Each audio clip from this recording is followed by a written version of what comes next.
दोस्तों, एक तरफ इजराइल में सीज फायर का ऐलान कि भैया सीज फायर हो गया, इजराइल और हिजबुल्लाह के बीच समझौता हो गया, तमाम चीजें निकल कर आई। लेकिन इन सब के बीच इजराइल के अंदर ही न केवल नेतन्याहू घिरे हैं, बल्कि इजराइल को एक और बड़ा तगड़ा झटका लगा है। आज यही खबर मैं अपनी इस वीडियो में आपको दिखाने जा रहा हूं, लेकिन उससे पहले नजर डाले थे अब तक की हेडलाइंस पर। जाते जाते भी इजराइल को जख्म दे गया हिजबुल्लाह। 9,000 से ज्यादा इमारतें हो गई ध्वस्त, 7,000 से ज्यादा गाड़ियां कबाड़ में तब्दील। अपने ही देश में बुरी तरह घिर गए नेतन्याहू। हिजबुल्लाह से सीज फायर को इजरायलियों ने बताया सबसे बड़ी आपदा। इजराइल को लगा एक और बड़ा झटका। प्यूमा कंपनी ने इजरायली फुटबॉल टीम को स्पॉन्सर करने से किया इनकार। और अब ईरानी ड्रोन की नकल करने पर उतरा अमेरिका। ईरान के शाहिद ड्रोन जैसा बना डाला ड्रोन। द लाइव टीवी, सच सबसे आगे।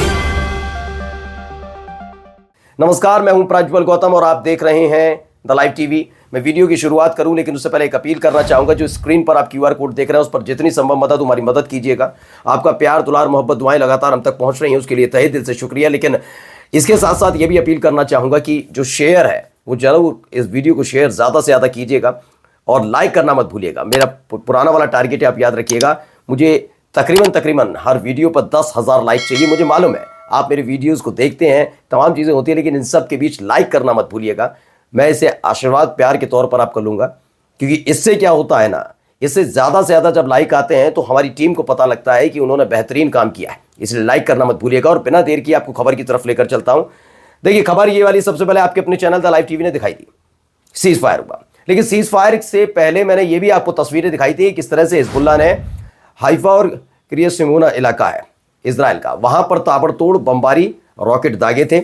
यानी कि जैसे जैसे घड़ी पास आ रही थी कि 4 बजे होना है, तो उससे पहले ही लगातार एक के बाद एक हमले हिजबुल्लाह की तरफ से इजराइल पर किए जा रहे थे। और रिपोर्ट जो निकल कर आई है, प्रेस टीवी की रिपोर्ट देखिए, लेबनान लिखा हुआ है इसमें हैशटैग। रिपोर्ट है कि हिजबुल्लाह की जवाबी मिसाइल से कम 9,000 इजरायली इमारतें ध्वस्त हो गई। अब तक का आंकड़ा है कि 9,000 इमारतें इजराइल की ध्वस्त हो चुकी हैं। 7,000 से ज्यादा उनकी गाड़ियां, जिसमें सेना की गाड़ियां भी शामिल हैं, उनको भी कबाड़ में तब्दील कर दिया। किसने? हिजबुल्लाह ने। एक और खबर इसी से जुड़ी हुई है। इजरायली मीडिया का भी दावा है और इजरायली मीडिया की तरफ से ही इसे जारी भी किया गया। बताया गया कि जो नॉर्थ की यानी उत्तरी इलाका है इजराइल का, वहां पर हिजबुल्लाह ने ताबड़तोड़ जो मिसाइल और ड्रोन दागे थे, उससे 9,000 इमारतें पूरी तरह से तबाह हो गई। यही नहीं, 7,000 से ज्यादा ऐसे वाहन हैं जो पूरी तरह से क्षतिग्रस्त हो गए। यही नहीं, इसके आगे एक और उन्होंने डेटा साझा किया इजराइल की मीडिया ने। सबसे ज्यादा नुकसान कहां कहां हुआ? अल मनारा इलाके में हुआ है, शतूला इलाके में हुआ है, किर्यात शिमोना, जहां मैंने अभी जगह बताई कि आज सुबह ही उन्होंने हाइफा और वहां पर बम दागे थे। जार ईट में हुआ है, नहरिया, वहां पर तो मैंने दिखाया था कैसे भीषण तबाही टाइप की स्थिति बनी थी, हर तरफ आगी आग नजर आ रही थी। शलूमी, वहां पर भी इस तरह के हालात बने। यानी अलमनारा, शतूला, किर्यत शमोना, जार एट, नहारिया और शलूमी में जबरदस्त बमबारी करके हिजबुल्लाह ने भारी नुकसान पहुंचाया है। मतलब इजराइल को झकझोर कर रख दिया।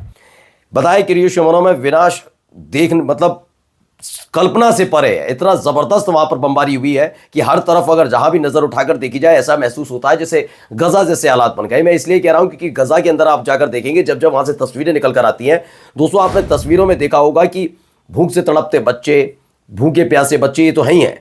इन सब से इधर आप जहां पर भी पीछे फोटोज वगैरह कहीं पर भी देखते होंगे तो वहां पर बड़ी बड़ी इमारतें तो नजर आती होंगी, लेकिन वो बिल्कुल ऐसा लगता है जैसे खंडर में तब्दील हो गई हैं, यानी किसी मिसाइल की गिरने की वजह से तबाह हो गई। ऐसा ही कुछ इलाका ये किर्यत शिमोना बना दिया है। बताया गया जिन जगह पर हमला हुआ है उसमें से कई स्कूल भी शामिल हैं, जिनको बहाल करने में भी 4 महीने का वक्त लगेगा। यानी जल्दी उत्तरी इलाका इजराइल का इस पूरे हमले से उभरने वाला नहीं है। सीज फायर हुआ है, बस राहत वाली बात इजराइल के लिए ये है, वह इंफ्रास्ट्रक्चर डेवलप करने के लिए तकरीबन 4 महीने का वक्त और उससे ज़्यादा का वक्त भी लग सकता है इजराइल को। तो दावा किया जा रहा है कि 4 महीने का वक्त लग सकता है। एक और खबर आपको दिखा रहा हूं। खबर यह है कि नेतन्याहू ने कर तो दिया, चलिए हमने सीज फायर हो गया सब, लेकिन सीज फायर वाली बात को लेकर मैंने बताया था कि दोधारी तलवार पर नेतन्याहू इस समय खड़े हैं। एक तरफ अगर वो नहीं करते हैं समझौता तो कहा जाता है कि जो हालात बने हैं वो नेतन्याहू की वजह से बने हैं।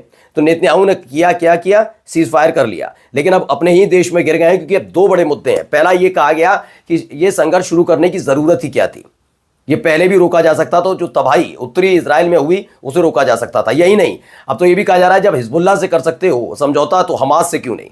और देखिए प्रेस टीवी के हवाले से खबर आई है, इजरायली के विपक्षी नेता है याइर लैपिड, उन्होंने कहा है कि इतिहास की सबसे बड़ी आपदा है जो नेतन्याहू के कार्यकाल के दौरान हुई है। अब तक नेतन्याहू के नाम का गुणगान गाया जाता था, उन्हें सबसे बड़ा राष्ट्रवादी नेता बताया जाता था उनके अपने देश में, लेकिन अब हालात ये हैं कि ये कहा जाने लगा कि उन्हीं के कार्यकाल में उन्हीं की वजह से हालात ये हुए कि इजराइल बहुत बुरी तरीके से झटके झेलता नजर आया और बर्बादी की तरफ बढ़ा है।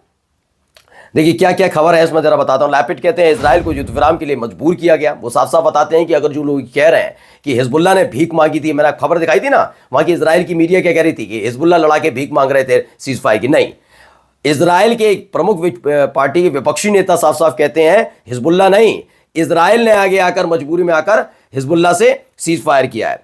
कहते हैं वर्तमान में जो उत्तरी नॉर्थ का जो इलाका है वो पूरी तरह से बर्बाद हो चुका है, वहां रहने लायक हालात हैं ही नहीं, और वहां से समझ लीजिए हमारी सेना पूरी तरह से खदेड़ दी गई। ये किसी और का नहीं बल्कि इजराइल की विपक्षी पार्टी के नेता का बयान है। वहीं इजराइल ने नेतन्याहू से गजा नरसंहार के युद्ध को भी खत्म करने की बात कही है। उन्होंने कहा जब आप हिजबुल्लाह से कर सकते हैं सीज फायर तो इनसे क्यों नहीं। कहा है कि प्रधानमंत्री हमास के साथ भी सीज फायर करें और उस पर सहमत होकर जल्दी से फैसला लें कि क्यों किया जा रहा है, क्योंकि वहां पर हमास के पास कई इजरायली बंदी हैं। अब इजराइल का चैनल है 13, उसमें बताया 61% इजरायलियों को मानना है कि हिजबुल्लाह से कितनी भी ताकत इजराइल लगा लेता, तेल अवीव लगा लेता, जीत नहीं पाता, और यही एक वजह है जिसके चलते ये सीज फायर हुआ है। तो ये तमाम खबरें निकली। इसमें एक और खबर है, इजराइल के मंत्री हैं बेन गुवेर, उनका कहना है कि इजराइल और लेबनान के बीच समझौता जो नॉर्थ के लोगों के लिए है वो सुरक्षित नहीं है अब भी। यानी आपने कर तो लिया केवल अपने आप को ही दिखाने के लिए कि हमने शांति स्थापित कर दी, लेकिन ऐसा नहीं है।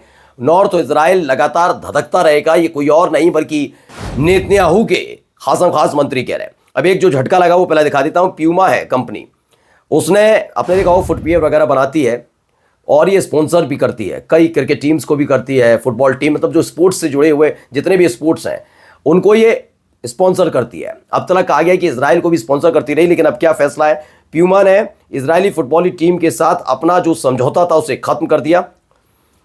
बताया गया कि जहां एक तरफ हर तरफ चली रहा है इजराइल का बहिष्कार हो रहा है, ऐसे में प्यूमा का कहना है कि जर्मन स्पोर्ट्सवेयर कंपनी इजराइल की फुटबॉल एसोसिएशन के साथ अपने तमाम जो भी एसोसिएशंस हैं, अपने जितने भी संबंध हैं, उन्हें अभी तत्काल प्रभाव से रद्द कर दिया। अब चलिए एक दिलचस्प खबर आपको दिखाने जा रहा हूं, कुछ तस्वीरें देखते चलिए। इन तस्वीरों को जरा गौर से देखिएगा। हाँ, ये ड्रोन ही है, बिल्कुल सही समझ रहे हैं आप, ड्रोन है। पूरी गंभीरता के साथ इस पूरी तस्वीर को एक एक करके देखते चलिए। कितने शानदार ड्रोन है ना, तमाम चीजें हैं। लेकिन आपको लग रहा होगा ये शाहिद ड्रोन है, ईरान वाला, नहीं, ये अमेरिका का है ड्रोन है, जो बिल्कुल शाहिद ड्रोन की तर्ज पर बनाया गया है। एईवैक्स कंपनी है, एरोस्पेस कंपनी अमेरिका की, उसने ईरान की शाहिद ड्रोन की नकल की और इसे Phoenix ghost kamikaze drone, Iran से डिसरप्टर नाम दिया गया है। अमेरिका ने ईरानी ड्रोनों की नकल करनी शुरू कर दी है। कहा गया कि ईरान के सबसे खतरनाक और मजबूत कामिकाजे ड्रोन को बनाने में माहिर हो गया था। अब ऐसे में अमेरिकी ठिकानों और जो अवैध तौर पर अलग अलग देशों में है वहां पर इजरायली ठिकानों के खिलाफ जब इन तमाम कामिकाजे ड्रोन, यानी जिन्हें सुसाइड ड्रोन भी कहा जाता है, उनका इस्तेमाल करना शुरू किया, तो अमेरिका ने सेम इसकी नकल करनी शुरू कर दी है। आइए अब एक खबर और दिखा रहा हूं। इजराइल के एक है नेता, उन्होंने कहा कि लेबनान में अस्थायी युद्ध विराम की बात करना ही बेमानी नजर आता है, ये कभी हो ही नहीं सकता। हमारी सेना की वापसी हमारे लिए कई और मुश्किलें खड़ी कर देंगी। हिजबुल्लाह फिर से संगठित होगा और जब वो खड़ा होगा दोबारा दम अपने दम पर, तो फिर से हालात बहुत बद से बदतर हो सकते हैं। दावा वहां की तरफ से किया जा रहा है। अब जाते जाते एक खबर हूती लड़ाकों से जुड़ी भी बता देता हूं और यमन से जुड़ी।